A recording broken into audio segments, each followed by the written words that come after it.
हमारे प्यारे बच्चों को मेरा नमस्कार, मेरा प्रणाम और आपको बहुत बहुत बधाई, बहुत बहुत मुबारकबाद आज इस शानदार स्कूल बिल्डिंग के उद्घाटन के लिए। मैं भी जब स्कूल में आई तो मुझे स्कूल की प्रिंसिपल दिखा रही थी कि पहले ये स्कूल कैसा लगता था और आज की ये बिल्डिंग कैसी लगती है।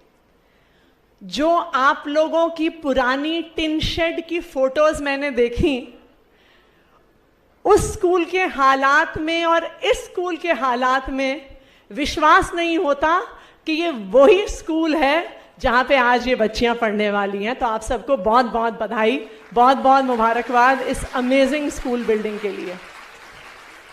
मुझे एमएलए साहब बता रहे थे कि वो हर बारी इस स्कूल के एनुअल डे पे आते थे और यहाँ की सारी बच्चियां उनके सामने फरमाइश रखती थी कि सर हमारा स्कूल कब बदलेगा, कि आसपास की बिल्डिंग्स बन गई, जहाँ पे हमारे भाई पढ़ते हैं वहाँ की बिल्डिंग्स बन गई, लेकिन हमारा स्कूल अभी भी टिन शेड में चलता है। और मैं बहुत बहुत बधाई देना चाहूँगी ना सिर्फ बच्चों को पर विधायक जी को भी, जिन्होंने अपने पूरे प्रयास से आज यहाँ पे ये शानदार स्कूल बिल्डिंग खड़ी करवाई है। बहुत बहुत बधाई महेंद्र जी। ये स्कूल 1985 में शुरू हुआ था और तब से ही आज तक ये स्कूल टिन शेड में चलता था।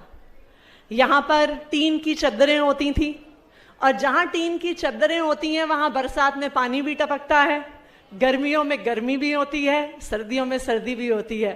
मैं देख रही हूँ सारी बच्चियाँ बहुत जोर जोर की अपना सिर हिला रही हैं सहमति में।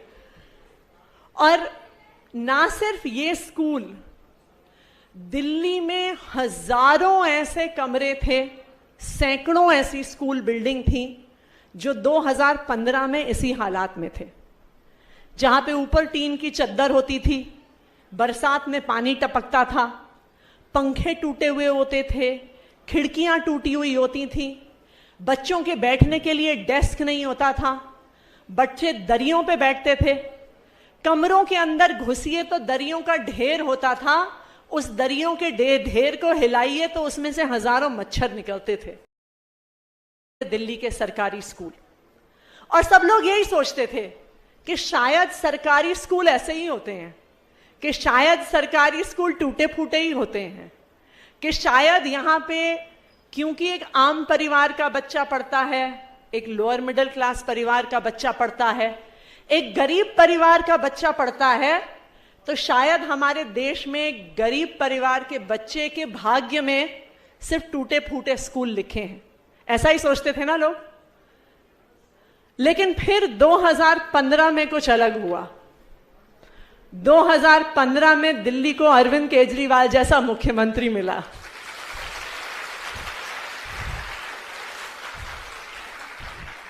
अरविंद केजरीवाल जी ने और मनीष सिसोदिया जी ने एक सपना देखा। उन्होंने सपना देखा कि चाहे कोई बच्चा गरीब से गरीब परिवार से हो या अमीर से अमीर परिवार से हो, उसे best of the best education मिलनी है। ना सिर्फ देश की पर दुनिया की अच्छी शिक्षा, सबसे अच्छी शिक्षा मिलनी है। यह सपना अरविंद केजरीवाल जी और हमारे शिक्षा क्रांति के जनक मनीष सिसोदिया जी ने देखा और 2015 से इस बदलाव की शुरुआत हुई। और आज अगर आप चाहे इस सरकारी स्कूल की बिल्डिंग देखने जाइए या जो हजारों ऐसे नए कमरे, नई बिल्डिंग्स बनी हैं उनको देखने जाइए, तो आज पता चलता है कि पिछले 8 साल में कितना बड़ा बदलाव आ गया, कितनी बड़ी शिक्षा क्रांति आ गई। अगर आप दिल्ली के सरकारी स्कूलों का इंफ्रास्ट्रक्चर देखने जाइए तो देश की आजादी के बाद से 1947 से 2015 तक 68 साल में कुल मिला के 24,000 क्लासरूम बच्चों के पढ़ने के लिए बने। लेकिन 2015 से मात्र 8 साल में अरविंद केजरीवाल जी और मनीष सिसोदिया जी की लीडरशिप में 20,000 नए कमरे सिर्फ 8 साल में बन के तैयार हो गए।